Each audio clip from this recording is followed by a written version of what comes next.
Financial evaporation will shift from securities market to industrial investment. The market economy is sweeping the world, and the process of marketization itself is the process of causing currency surplus. In order to meet the needs of the economy, the energy conservation of the system means that currency surplus will evaporate, and economic surplus will be liquidated. From the historical experience, the economic crisis in Germany in the 1930s and the foam burst in Japan in the 1990s are both manifested in the fact that in the real economy, excessive production and the unsaleable products led to the rupture of the capital chain, and the crisis of the industry affected the foam burst in the securities market.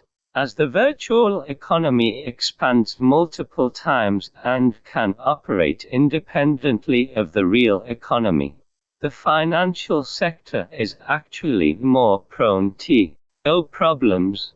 Money is always distributed between the real and virtual economies. The global financial derivatives market has a scale of up to $415 trillion, which is 8 to 10 times the global GDP. In 2007, the global trading volume of financial derivatives reached $1,350 trillion, indicating that a large amount of currency has left the real economy and been stuck in the virtual economy.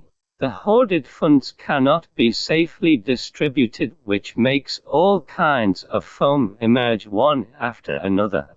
However, with the stock market, property market, commodity futures and other markets bursting into foam, the surplus currency has no choice but to spread to the real goods, causing global inflation. Due to the increasing separation and fragmentation of the real and virtual economies, currency evaporation has gradually become a dual system operation, evaporating within their respective systems. Therefore, although the United States, which dominates financial civilization, cannot escape the fate of financial liquidation, currency evaporation is still limited to the financial sector. Otherwise, the US GDP growth in the second quarter would not have reached 3.3% due to strong exports. The trigger for this round of financial liquidation is subprime lending, but the real biggest financial evaporation is not in subprime lending but in the securities market field. From the perspective of bank book losses on subprime loans alone, global cumulative asset write-downs and credit losses are only $503.6 billion. With the United States accounting for 50.2% and Europe accounting for 45.3%. However, the global stock market value has evaporated by $17 trillion, and the US stock market has lost $2 trillion, accounting for 14.31% of the US GDP in 2007. The decline in the Chinese stock market is as high as 68.1%. Last year, 78% of GDP, or 19.24 trillion yuan, disappeared in just 10 months. No wonder many experts compare this crisis to the Great Depression of 1929. Moreover, global inflation is currently tormenting micro-enterprises, and during the boom of the stock and housing markets, the Chinese enterprises have diversified in succession. 3. Global division of labor system will usher in a new pattern in the earth-shaking industry. On the one hand, there is a trade-off between industries, and strategies within each industry vary, such as real estate, steel, automobiles. Cyclical industries such as colored metals have adjusted downwards, while industries such as agriculture, commerce, new energy, pharmaceuticals, and environmental protection, including those supported by policies, have entered a new round of prosperity and adjusted upwards. Some industries are lying down in severe situations, and real estate companies have put forward the theory of shrinking the front line for the winter. However, some industries have mutated after adding new elements to the industry, facing the transformation of the entire industry. An example is the transition of investment banks and real estate enterprises to pig farming. Key technologies such as hybrid breeding and transgenic technology are making agricultural products such as pigs approach biological limits at the growth rate of more slow, while the finger of international financial capital has brought multiple times of amplification and integration to technology, thus transforming the domestic free-range breeding model to large-scale breeding. On the other hand, production cannot rely on management, and operation cannot rely on capital. The strategic version of the enterprise has been upgraded, and we are inning a new wave of industrial mergers and acquisitions. The dismemberment of the international division of labor system and the significant shift in global industrial layout will bring about many external capital acquisitions, especially during the economic downturn in the West. Huge consumer market will become a must-have for the West.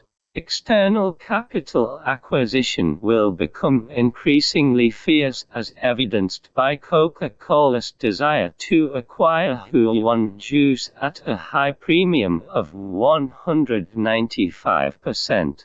In response to external erosion, China has actively integrated and strengthened relevant industries. From Bao Steel's restructuring of Guangdong Steel to the establishment of Hebei and Guangxi Steel, indicating that the steel industry is at the peak of local integration. Various regions have accelerated the reform of state-owned assets, and regulatory authorities have frequently revised the management methods of listed companies, encouraging enterprises to go public as a whole, and regulating mergers and acquisitions and repurchases of listed companies. As a result, industrial capital activities such as government-led mergers and acquisitions and major shareholder repurchases will undoubtedly rise and rise. Capital has clearly shown a trend of financial capital falling and industrial capital coming to power. The stock market also faces industrial restructuring, structural adjustment, the lifting of the ban on nearly trillion and traded shares. Enterprises will undoubtedly accelerate the realization of industrial capital. And where will the excess capital flow? Silicon agreement prices in 2009 has reached 43%, will significantly cool down the domestic polycrystalline silicon craze, and make many investments unable to recoup costs in the face of sharp price drops. It seems that in this round of financial liquidation, the financial evaporation in the securities market is bottoming out. While industrial investment, the evaporation may have just begun. Industrial adjustment is imminent, and industries facing declining prosperity and downward turning points will inevitably experience the pain of currency evaporation. Industrial investment may become the main battlefield for the next step of currency evaporation. As mentioned earlier, the shipbuilding industry may enter a turning point, and the slowdown in world economic growth will make the growth rate of shipping trade lower than the growth rate of transportation capacity. Overcapacity of ships is hidden under the forward order, but private capital is still flocking. And even lay people like restaurants are investing in shipbuilding, which is likely to be evaporated. In fact, policies have begun to pay attention to industrial investment risks, with the National Development and Reform Commission urgently calling for a halt to coal to oil, and the Central Bank and China Banking Regulatory Commission jointly issuing the Notice on Financial Promotion of Economical and Intensive Land Use. Obviously, relevant parties can not tolerate the simultaneous problems of the real and virtual economies, so future policies aimed at industrial adjustment and risk control may be intensively introduced. And in order to avoid stepping on industrial landmines, those who have foresight will seek new directions for industrial investment, resulting in a dual cycle of hot and cold industrial investment. Currency evaporation is the ice on the surface, but what is nurtured inside is the fire of industrial structure adjustment. The door may not necessarily sit in the right seat, and industrial investment is not a worry-free situation. The excessive inflow of excess capital leads to a decrease in industrial investment returns, and the capital that enters later becomes the cannon fodder for currency evaporation. Who can focus on the industry and prioritize before becoming the target of numerous capital pursuers will be able to secure the most lucrative first slice of the pie. And whoever falls into the wrong industry, suffers from overcapacity, or fails to fully retreat before overcapacity, can only be evaporated. Therefore, the key to the problem lies in the time and space for excess capital to enter. Polycrystalline silicon has become a profit-making industry in the explosive growth of the photovoltaic industry.